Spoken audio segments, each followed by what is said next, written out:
안녕하셨습니까? 반갑습니다.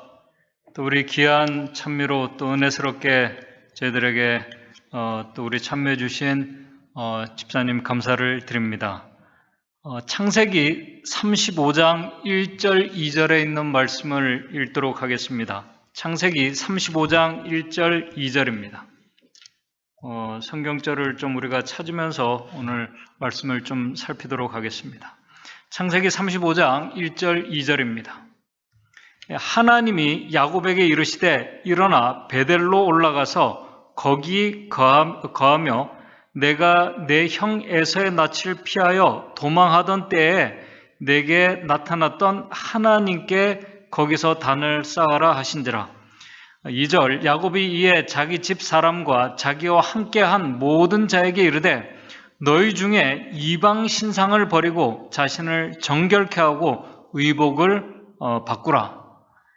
오늘 이 본문의 말씀은 야곱이 잘 아시는 것처럼 20년 동안 살았던 이 밧단 아람에 있는 외삼촌 라반의 집을 떠나서 아버지가 살고 있는 헤브론으로 오는 과정에 하나님께서 나타나셔서 야곱에게 이제 베델로 올라가서 거기 단을 쌓으라고 지시하는 장면입니다. 베델에서 아버지 집까지 거리는 이틀 거리밖에 되지 않습니다. 한마디로 고향집에 거의 다 왔다는 얘기입니다.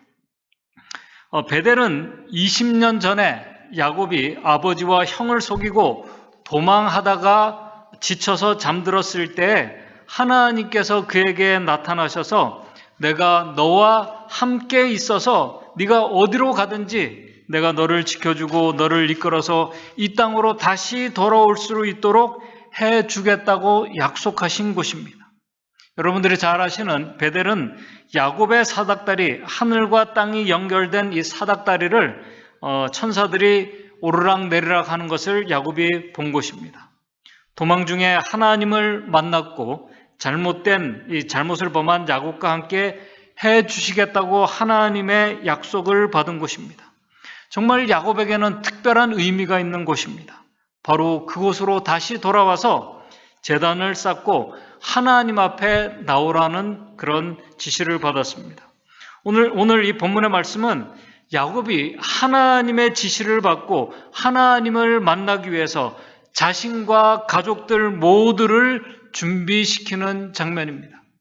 이 준비는 한마디로 말해서 온전한 이 신앙 회복, 영적 회복, 이 회복을 위해서 마음을 정결케 하고 가정 안에서 개혁이 일어나게 하고 하나님 앞으로 그런 가운데 모든 일들을 정결케 하고 개혁하는 가운데 하나님 앞으로 나아가려고 하는 장면입니다. 오늘 이 시간 저는 야곱 집안에서 일어난 이 신앙 회복, 영육 간의 이 개혁을 하며 마음을 정결케 하면서 하나님 앞에 나아간 자들이 하나님께서 약속하신 축복들을 받자마자 그 집안 안에 일어난 한 불행한 사건 속에 감추어진 이 복음을 생각하면서 오늘 우리에게 주시는 교훈을 좀 생각해 보고자 합니다. 이제 말씀을 시작하면서 잘 아시지만 야곱이 외삼촌 집을 떠나서 베델까지 오는 그 여정을 간략하게 요약하면서 말씀을 시작하겠습니다. 잘 아시는 것처럼 20년 전에 야곱은 정말 아무것도 없는 단신으로 삼촌 집에 도망을 왔습니다. 도망을 왔더니 이제 야곱이 20년의 세월이 지나면서 아내가 몇 명이 됩니까? 4명이 되었습니다. 좋은 것은 아닙니다. 4명이 되었습니다. 그 다음에 자녀들이 11명이 되었습니다. 딸 1명을 얻었습니다. 그 다음에 종과 수많은 가축을 거느린 재력가가 되었습니다. 야곱이 얼마나 큰 재력가로 성장을 했는지 그 예측을 할 수 있는 말씀이 창세기 32장 14절에서 15절에 나와 있습니다. 창세기 32장 14절에서 15절을 보게 되면은 형 에서의 마음을 달래기 위해서 야곱이 준비한 그 예물의 양을 우리 보면은 32장 14절 15절에 그가 준비한 예물은 암염소가 200마리입니다. 수염소가 20마리입니다. 암양이 200마리입니다. 한번 여러분 계산해 보십시오. 수양이 20마리입니다. 전나는 약대가 30마리와 그 새끼들입니다. 암염소가 40마리입니다. 황소가 10마리, 암나귀가 20마리, 그 새끼들 나귀가 10마리. 총 몇 마리냐면은 제가 계산을 보니까 550마리. 그냥 형한테 형 마음을 달래기 위해서 이 예물을 준비한 이 짐승들이 550마리. 엄청나죠? 큰 재력가로 성장을 한 것입니다. 그렇게 성장한 야곱에 대해서 이제 외삼촌과 그의 사촌들이 시선이 곱지가 않았습니다. 한마디로 외삼촌과 같이 살 수 없는 불행한 상황이 된 것을 느낀 야곱은 결국 외삼촌이 출타한 틈을 타서 급하게 고향집으로 이제 출발해서 도망가듯이 나오게 됩니다. 나중에 이 사실을 알게 된 라반이 야곱을 추격하지만은 하나님께서 그에게 나타나셔서 야곱을 잘 대접해서 보내도록 하십니다. 고향 가는 여정의 한 위기를 그렇게 넘겼습니다. 그러나 잘 아시는 것처럼 그의 앞에 또 다른 위기가 기다리고 있었습니다. 그것은 뭐냐면 형 에서가 자신을 잡아 죽이기 위해서 400명의 군사를 데리고 오고 있다는 소식입니다. 이 상황은 뭐냐면은 야곱이 20년 전에 자신이 저질러 놓은 그 잘못의 결과를 그가 감당해야 하는 일이었습니다. 야곱에게 인생의 아주 중대한 위기이기도 하며 사실 지금까지 그의 마음속에 한 구석에 해결되지 못한 한 문제를 그가 이제 직접 마주대야 할 그런 때였습니다. 야곱은 이제 지금까지 그의 마음속에 괴롭혀온 그것이 뭐냐면은 죄책감에서 그가 벗어나든지 아니면은 죽든지 하는 그런 상황을 그가 직면하게 되었습니다.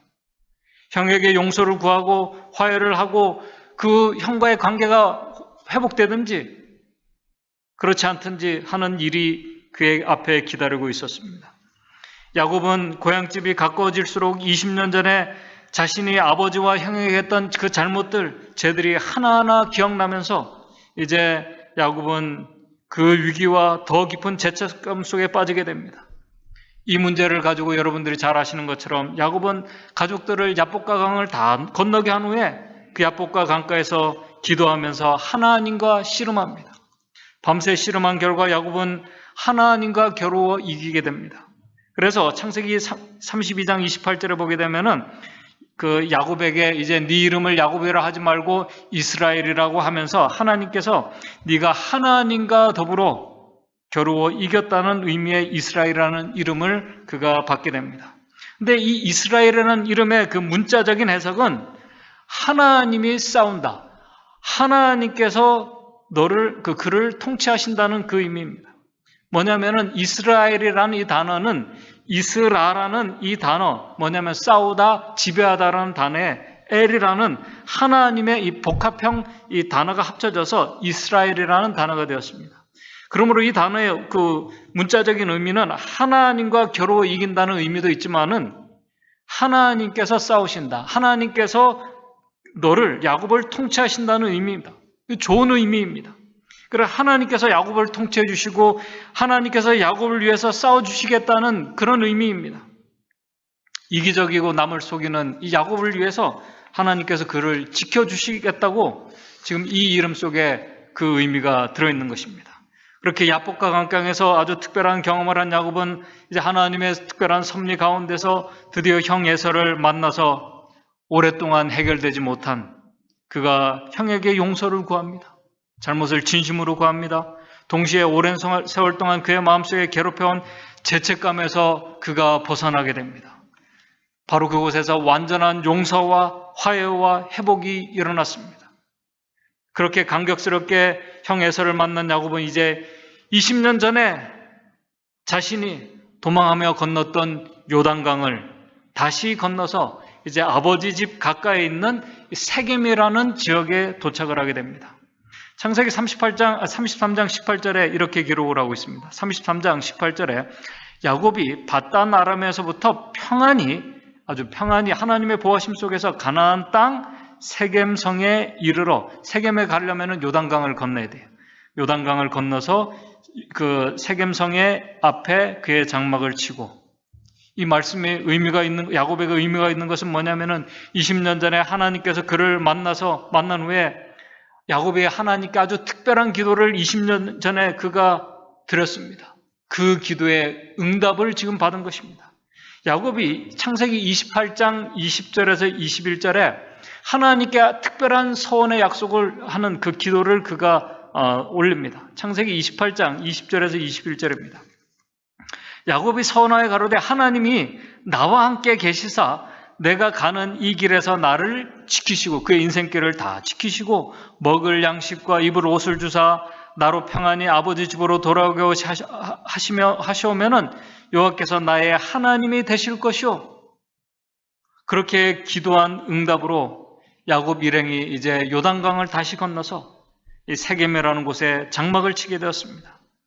하나님께서도 그 전에 네가 고향 집으로 돌아올 때까지 내가 너를 지켜주고 너를 보호해 줄 것이라고 약속해 주셨고 뿐만 아니라 아브라함과 이삭에게 약속하신 그 약속, 너를 통해서 큰 민족을 이루어 주시겠다고 하는 그 축복의 그 약속을 그가 받고 그 응답이 이제 기도의 응답이 일부가 성취되는 그 장면입니다.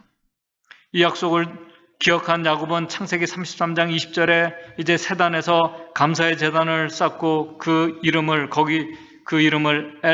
엘로헤 이스라엘이라고 그가 부르게 됩니다. 이건 뭐냐면 이스라엘의 전능하신 하나님이란 뜻입니다. 그 하나님께서 그를 지켜주시고 그 다음에 형 에서를 만나서 이제 모든 일들이 해결해 주셨다는 그 약속의 성취이기도 합니다. 이제 감사하며 살아갈 일만 그의 남은 인생에 남아 있었습니다. 그런데 잘 아시는 것처럼 이 세겜에 도착한 야곱의 가족에 아주 불상사가 일어나게 됩니다. 생각지 못한 불행한 일이 일어나게 됩니다. 그것은 뭐냐면 야곱의 딸 디나가 그 지방에 살고 있는 이방 여인들과 친해지기 위해서 나가서 생긴 문제입니다. 잘 아시는 것처럼 하몰의 아들 그 땅 추장 세겜이 그 디나를 욕을 보이게 이제 아내를 삼으려고 합니다. 이방 사람이. 이 일로 화가 난 야곱의 아들 중에 시므온과 레이가 이제 세겜 족장과 그 땅의 남자들을 아주 교묘하게 속여서 할례를 받게 하고 할례 받은 그 모든 남자들이 고통 중에 있을 때 그 가족들과 그 가족들을 세겜 그 지역에 들어가서 아주 그 잔인하게 살육을 하고 아주 흉악한 범죄를 저지릅니다. 이 만행으로 야곱과 그의 가족들이 그 지역에서 얼굴을 들고 다닐 수 없는 상황이 되었습니다. 사실 얼굴을 들고 다닐 수 없는 상황이 아니라 비난받고 끝날 문제가 아니라 야곱과 그의 가족이 아주 몰살될 위기에 직면하게 됩니다. 생각해 보시기 바랍니다. 이 야곱의 그렇게 저지른 만행을 아는 그 이웃 부족들이 하나님을 믿지 않는 이방인들이 가만히 두겠습니까? 아주 철저하게 복수할 것입니다.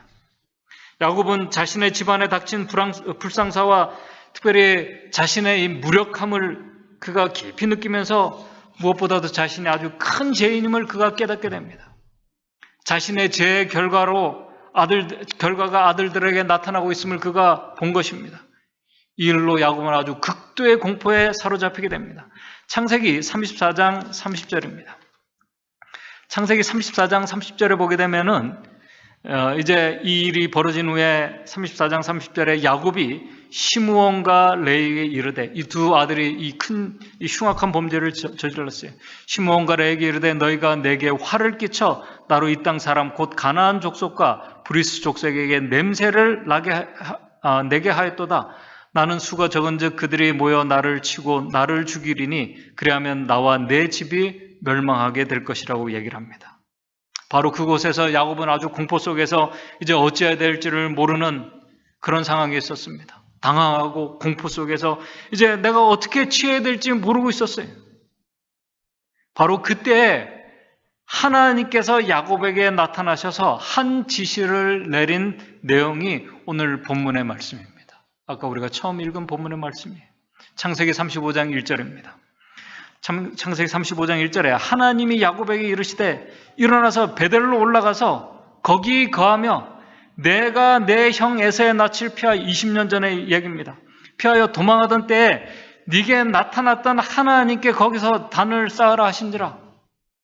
인생에 아주 정말 부끄럽고 중대한 위기 속에서 야곱은 정말 당행하고 있는 야곱에게 하나님께서 직접 찾아오셔서 이제 세겜을 떠나서 베델로 올라가라고 지시하십니다. 베델은 앞에서 말씀드린 것처럼 야곱에게 아주 특별한 의미가 있는 장소입니다. 도망 중에 그가 위로와 용기와 약속을 보장받은 것입니다. 그곳은 하나님께서 거하시는 거룩한 곳입니다. 바로 그곳에 나와서 제단을 쌓고 하나님을 만나라는 것입니다. 많은 허물과 부끄러운 죄를 지은 야곱과 그의 가족들에게 하나님께서 내게로 오라고 초청을 하신 것입니다. 얼마나 큰 은혜입니까? 이 지시로 야곱은 희망을 얻게 됩니다. 다시 희망을 얻게 돼요.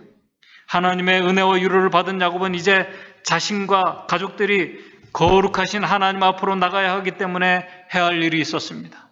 그것은 뭐냐면 제단을 쌓고 예배하기 위해서 자신과 가정 안에 중대한 아주 개혁이 일어나야 했습니다. 몸과 마음을 정결케 하는 일이 일어나야 했습니다. 하나님 앞에 나가는 자들이 취해야 할 아주 중요한 태도입니다. 그래서 야곱이 이제 창세기 35장 2절 아까 우리가 읽은 본문의 말씀입니다. 야곱이 이에 자기 집 사람과 모든 사람들을 말합니다. 자기와 함께한 모든 자에게 이르되 너희 중에 이방 신상을 버리고 자신을 정결케 하고 의복을 바꾸라. 우상들을 제거하는 것입니다. 자신을 정결케 하고 의복을 바꾸어 입는 것. 이 지시는 하나님께서 오래전에 하나님 앞에 나오려고 하는 자들에게 하나님께서 모세에게 지시하신 말씀입니다. 출애굽기 19장 10절을 보게 되면은 이제 하나님께서 모세에게 이르시되 너는 내 백성에게로 가서 오늘과 내일 그들을 성결케 하며 그들로 옷을 빨고 하나님 앞에 나오라고 지시하시는 그 장면. 한마디로 영적인 개혁과 각성, 그 다음에 그리고 몸과 마음을 정결케 하는 일을 그들이 하나님 앞에 나오기 전에 해야 했습니다. 하나님 앞에 준비 없이 나오지 말라는 그 말씀입니다. 하나님 앞에 오늘 우리가 예배하러 나올 때 어떠한 마음으로 어떠한 태도로 나와야 할지 우리에게 알려주는 말씀입니다. 하나님 만나는데 방해가 되는 우상들 제거하는 그 결단을 하고 실행에 옮깁니다. 여러분들이 아시는 것처럼 야곱 집안에는 우상이 있었습니다. 야곱이 가장 사랑하는 라헬이 그 삼촌 집을 떠날 때, 자기 집을 떠날 때 그 아버지의 우상인 이 드라빔을 그가 몰래 가지고 나왔습니다. 오랜 시간 동안 그의 가정 안에 하나님보다 더 우선시되어 왔던 우상들을 제거하는 일들이 야곱 가정 안에서 일어나고 있었습니다. 또 자신을 정결케 하고 의복을 바꿔 입고 아무리 급하고 정말 중요한 일들, 위급한 일이 있어도 자신들의 영혼을 정결케 하는 일이 더 중요하기 때문에 그 일이 아무리 위험하다 할지라도 그 일을 먼저 하고 하나님 앞에 나가는 일이 중요하기 때문에 그 일들이 지금 야곱 가정 안에서 일어나고 있었습니다. 이 사실을 알기 때문에 특별히 야곱이 위급한 상황에서 그 가족들에게 창세기 35장 3절에 이렇게 말합니다. 우리가 일어나 이제 베델로 올라가자. 베델은 나의 환난 날에 하나님께서 내게 응답하시며 나의 가는 길에서 나와 함께 하신 하나님께 내가 거기서 단을 쌓으려 하노라. 그 하나님 앞에 예배를 드리러 가겠다는 것입니다. 이 지시를 받은 이제 가족들은 35장 4절 야곱의 지시대로 그들이 자기 손에 있는 모든 신상과 이방 신상과 자기 귀에 있는 고리들 이제 장신구까지 이제 우상과 장신구까지 다 그 야곱에게 주는지라 야곱이 그것을 세겜 근처 상수리 나무 아래 묻고 모든 것을 이제 땅에 다 묻고 이제 새로운 마음으로 마음을 정결케 하고 영육 간의 개혁과 부흥을 그들이 경험하고 이제 하나님 앞으로 나아가는 장면입니다. 하나님을 만나기 위해서 예배하는 일을 방해가 되는 모든 것을 그들이 제거했습니다. 심지어 장신구까지 제거했습니다. 그렇게 야곱 가족들은 하나님의 특별한 돌보심과 섭리를 기억하면서 감사함으로 이제 베델을 향해서 나아갑니다. 그런 야곱의 가족들을 하나님께서 지켜주십니다. 이웃 부족들이 야곱의 이 도망가는 어떻게 보면 도망하는 게 그 가족을 공격하지 못하게 하십니다. 창세기 35장 5절입니다. 그들이 발행하였으나 하나님이 그 사면 고울들로 크게 두려워하게 하신 고로 야곱의 아들들을 추격하는 자가 없었더라. 야곱과 그와 함께한 모든 사람이 가나안 땅 루스 곧 베델에 이르러 하나님께 지시하신 곳에 이르렀습니다. 이제 신앙적 결심을 하고 하나님께 나오는 자들을 하나님께서 지켜주시고 예배하도록 인도해 주셨습니다. 그렇게 도착한 이 야곱은, 베델에 도착한 야곱은 35장 7절입니다.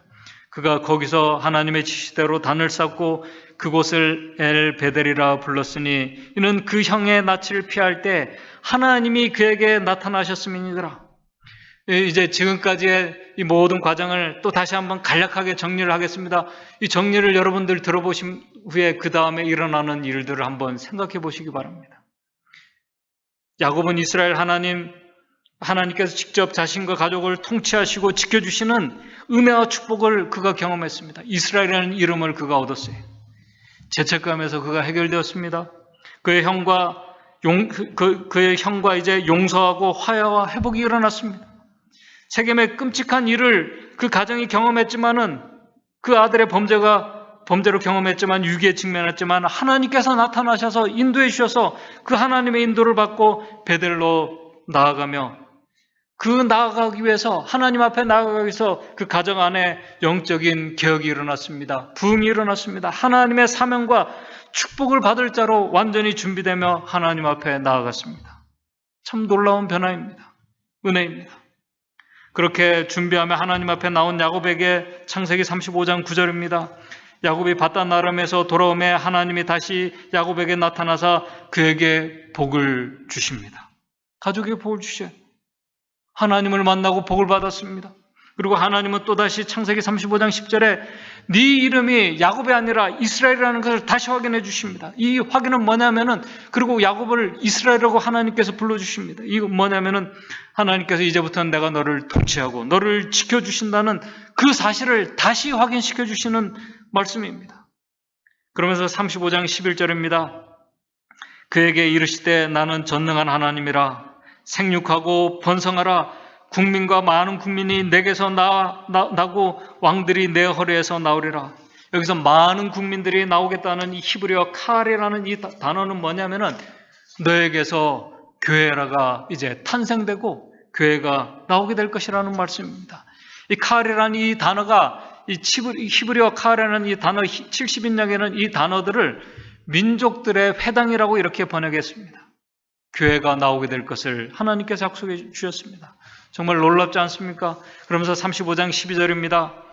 내가 아브라함과 이삭에게 준 땅을 내게도 주고 네가 내 후손에게도 그 땅을 주리라고 하시고 13절 하나님이 그와 말씀하시던 곳에서 이제 하나님께서 나타나셨습니다. 그리고 축복을 주시고 또 모든 것을 다 약속하신 후에 하나님이 그와 말씀하시던 곳에서 그를 떠나 올라가시는지라. 하늘로 올라가십니다. 이 장면 여러분들 하나님께서 야곱에게 축복하시고 약속하시고 그 앞에서 하늘로 올라가시는 장면입니다. 그를 떠나 올라가시는지라.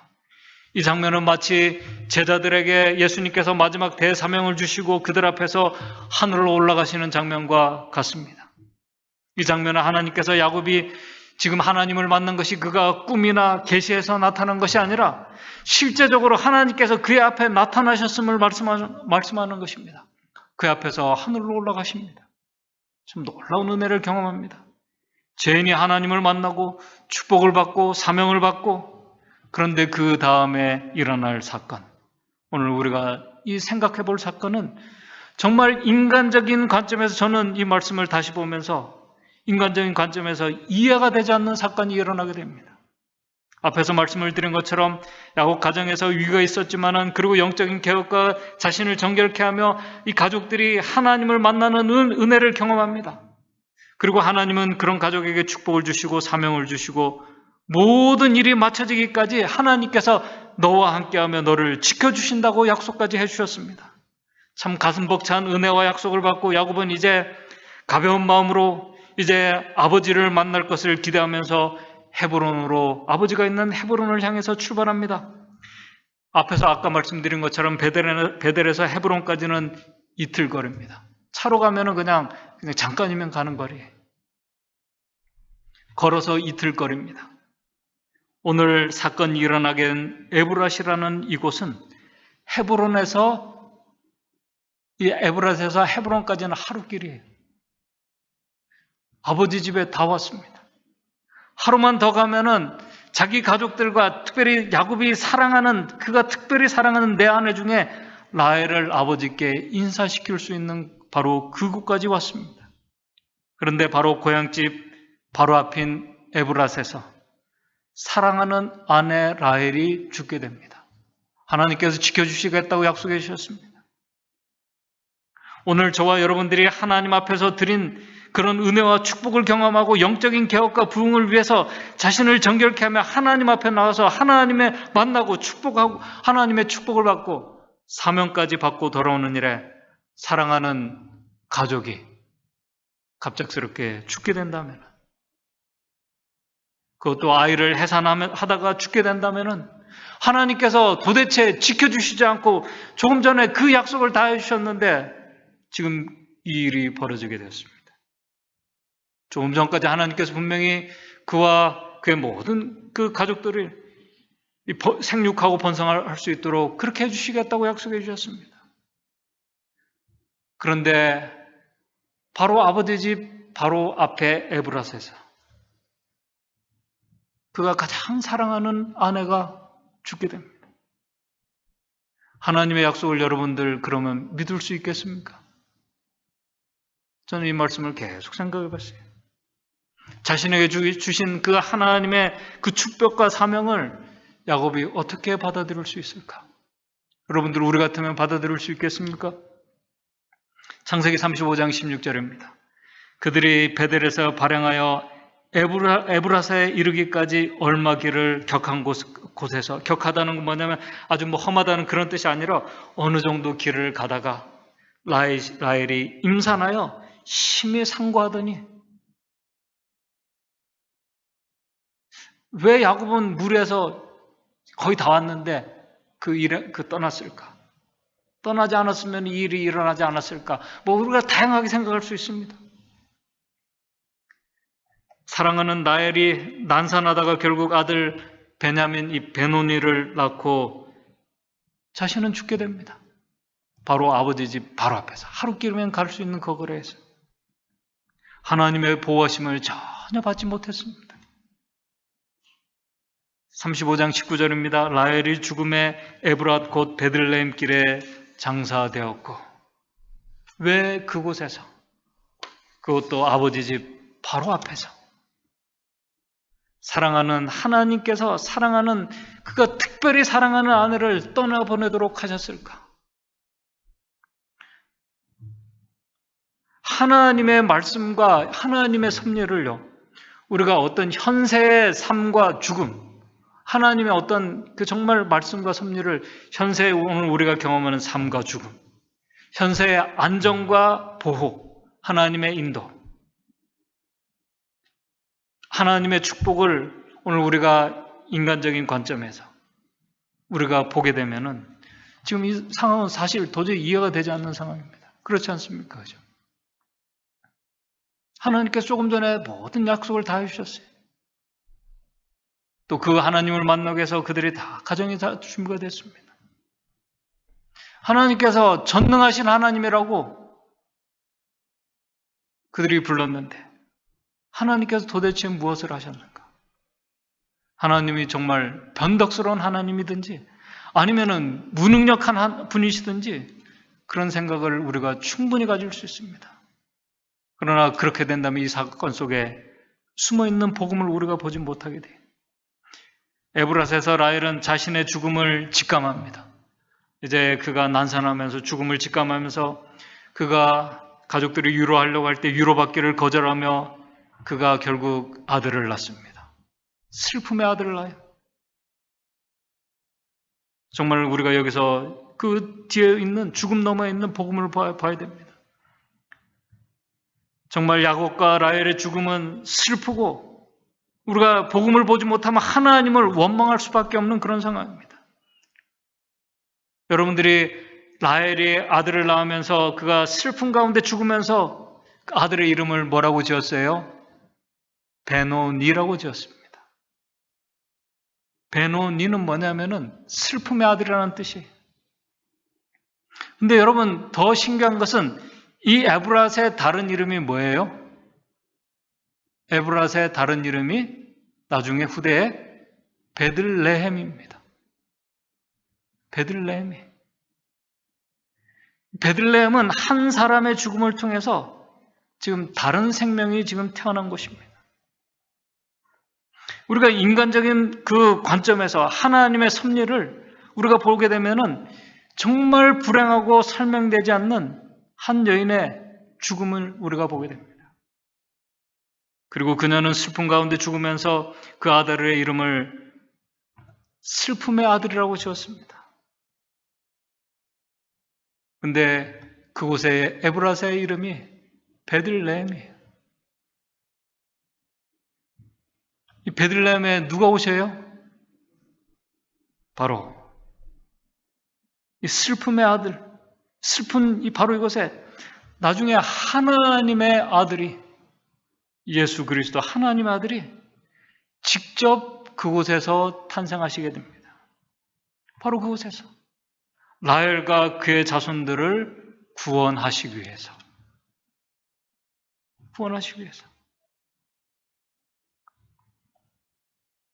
메시아가 바로 그 슬픔의 장소를 그 천사들이 기쁨과 생명과 구원의 장소로 만드시기 위해서 오실 것을 성경은 지금 우리에게 보여주고 있습니다. 그래서 지금은 그의 아들이 슬픔의 아들이 되었지만은 그 라헬은 그 아들을 정말 슬픔 가운데 보면서 그가 슬픔을 안고 죽음에 들어가게 되었지만 바로 머지않아 주님께서 그곳을 통해 오셔서 라헬과 수많은 사람들의 그 슬픔과 질고를 대신 지시고 우리 주님께서 슬픔을 대신 당하시게 됩니다. 그리고 그들을 구원하시기 위해서 저는 제 개인적인 생각입니다. 저는 제 개인적인 생각으로 라헬이 바로 이 죽음 앞에서 그의 가족들이 자신을 정결케 하며 그의 가정 안에서 개혁이 일어나고 하나님 앞에 나올 수 있도록 모든 것이 다 준비되고 모든 것은 뭐냐면은 이 구원을 위해서 준비가 되었다고 저는 그렇게 생각합니다.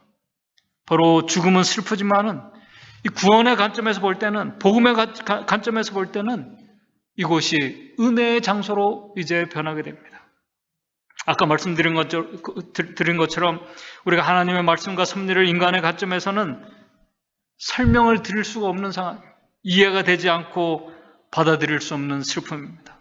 그러나 야곱은 이 베들레헴에서 야곱은 그 슬픔 가운데에서 그가 죽음 뒤에 있는 복음을 야곱이 보았습니다. 바로 그곳으로 이 가족들을 또 인류를 구원하실 메시아가 오실 것을 그가 보았습니다.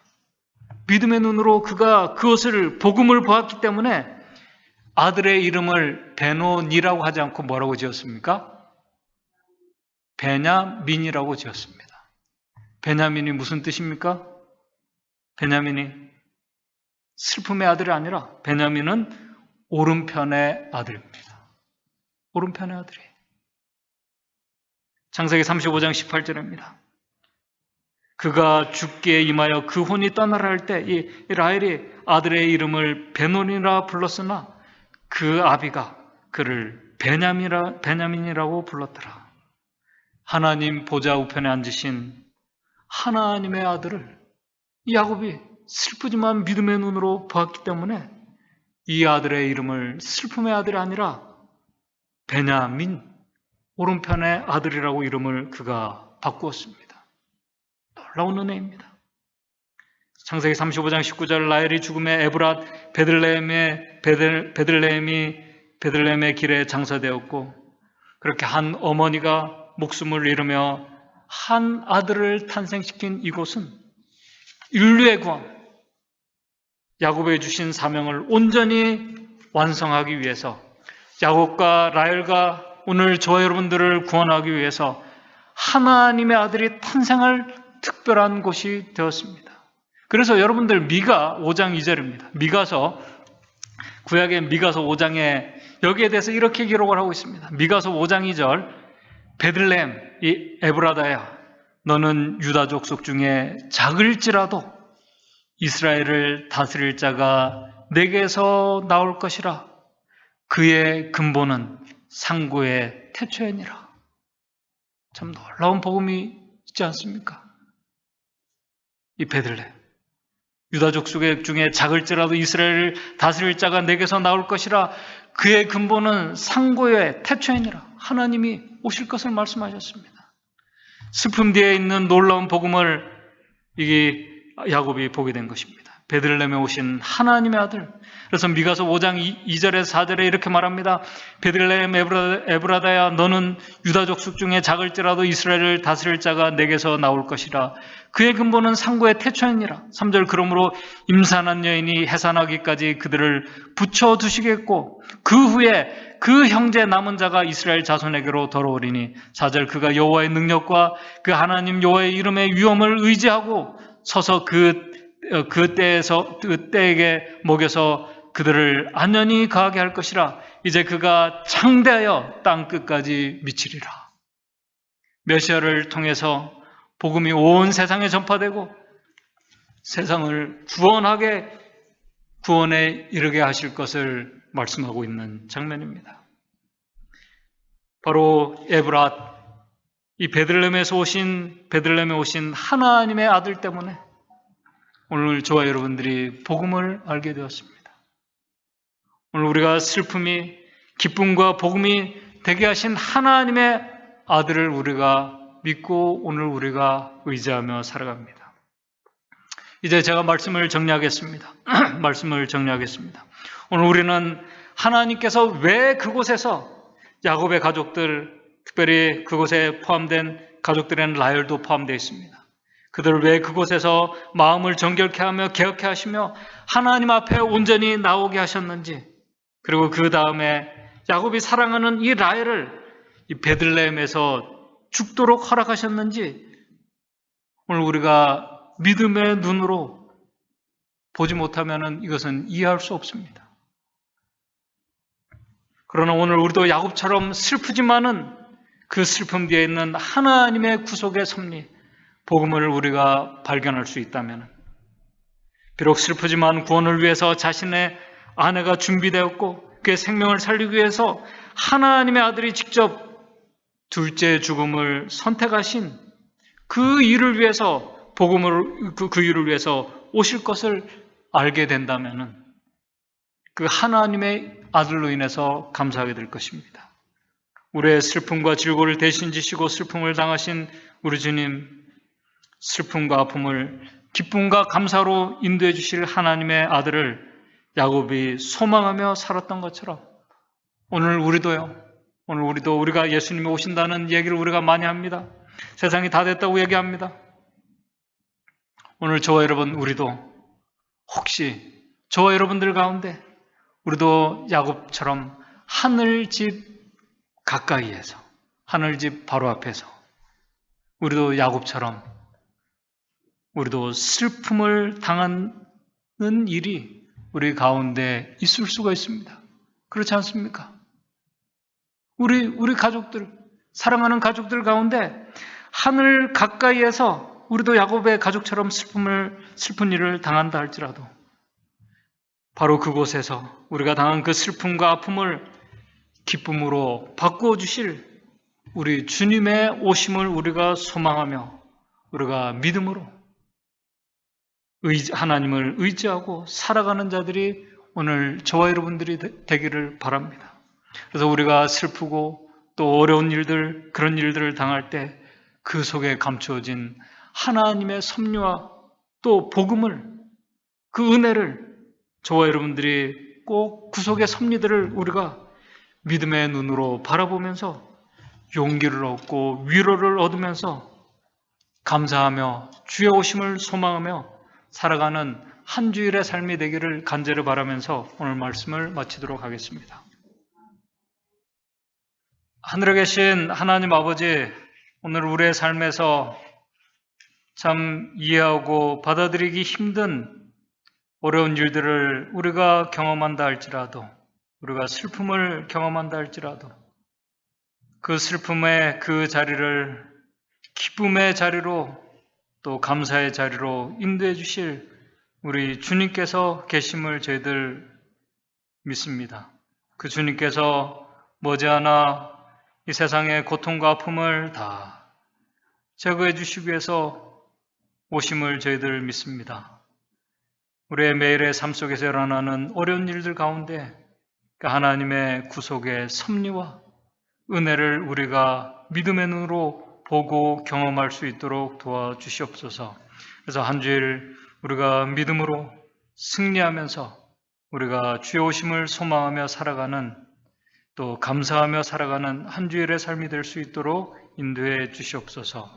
예수님의 이름으로 기도드리옵나이다.